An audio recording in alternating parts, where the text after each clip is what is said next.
Shields up, Iron Breakers. Rurikhan here, coming at you with another video. Welcome back to Monster Hunter World, and today I'm bringing you my first draft for an Arch Tempered Lunastra build. As you guys know, the monster is not in the game yet, so this is my assessment of how I'm going to be doing my first attempt against that monster. If there need to be adjustments, I will do another video once the monster actually gets released, giving you guys the adjustments, but I think for now, this is what I'm going to be taking in with me. Now when it comes to the weapon, we have Devastation's Thorns. I'm going to be using the Charge Blade simply because it is such an effective weapon for dealing with a lot of these Arch-Tempered monsters, in my opinion, and particularly Devastation's Thorns with that high Elder Seal.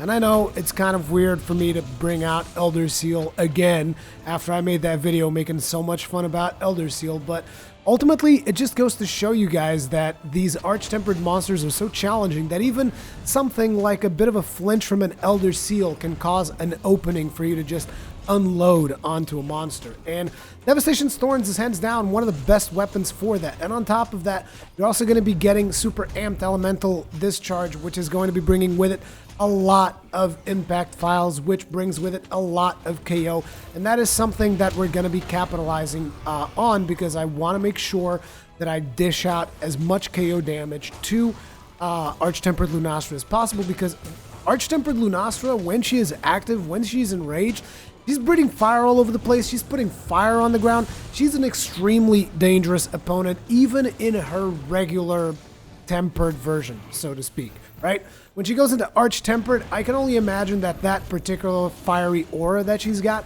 is going to become infinitely more powerful. That's been what we've always seen with Arch Tempered monsters, so being able to reduce the effect of that aura through Elder Seal, being able to flinch her through Elder Seal is a major boon. Naturally, I'm going to be putting health regen in there so that I can heal myself as much as possible by smacking her in her face. Let's take a look at the decorations as well as the armor pieces for this particular build. Now, on the Devastation's Thorns, I put a Dragon Jewel. You can put whatever you want, really. She's only 2 stars weak to Dragon, so it's not really going to influence things all that much. I didn't really have anything that I wanted to put in there.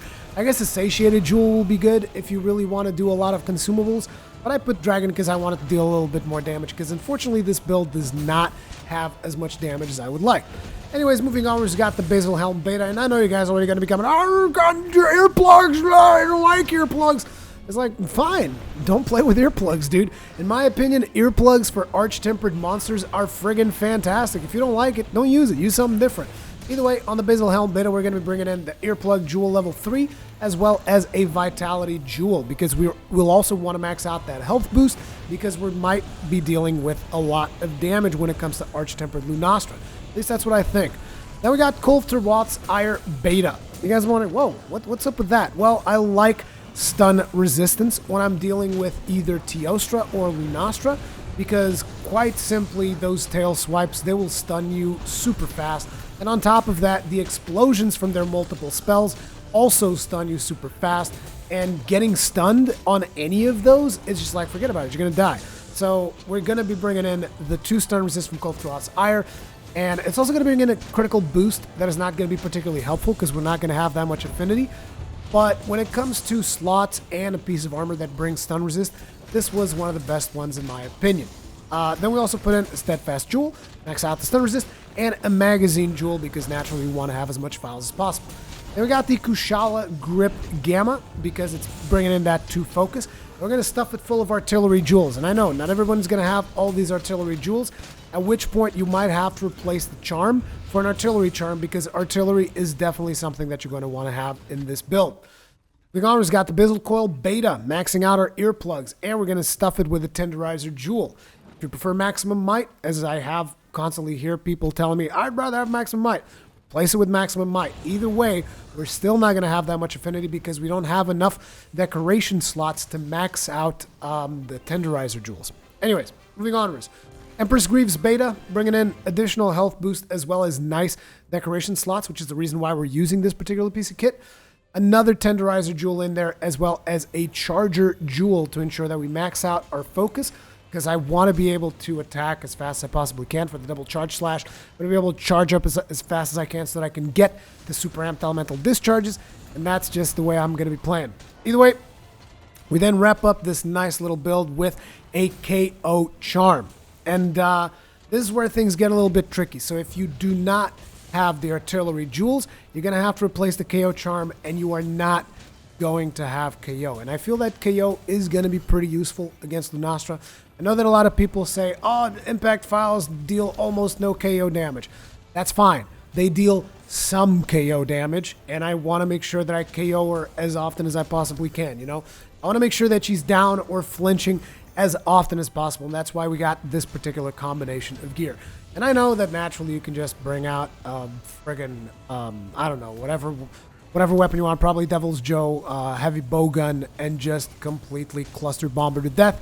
I'm just not a big fan of using that particular strategy, nor am I that skilled with a heavy bowgun, so therefore this is my alternative, okay?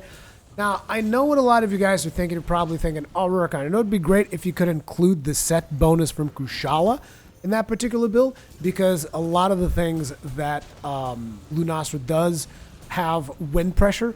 And I know I tried going around and I tried doing builds around that, and I even tested out a couple of those builds. The problem was whenever I tried including all the things that I wanted, like I wanted earplugs, I wanted artillery, I wanted magazine, I wanted all of these things, right? And then on top of it, I also want the set bonus from Kushala. And it's just like, that would make it so that we would never have enough damage on there, you know?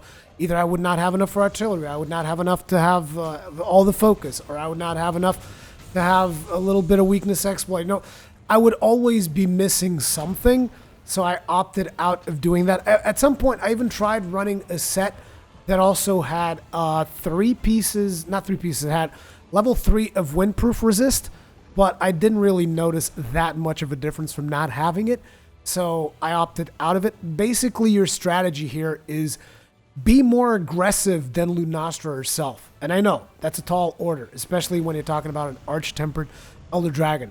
Whether or not this build's going to work will remain to be seen, but if it doesn't work, you can bet your ass that I'm going to be showing you guys a different build as soon as I fight off against her, because as with all the Arch Tempered monsters that we fought so far, we will down Arch Tempered Lunastra. Make no mistake, ladies and gentlemen, this is a fact.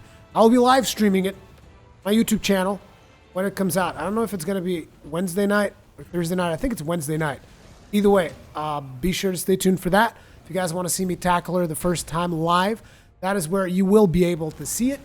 So, yeah, thank you guys very much for watching. If you guys enjoyed my videos, remember, you can always subscribe and hit the bell notification icon so that you're always notified.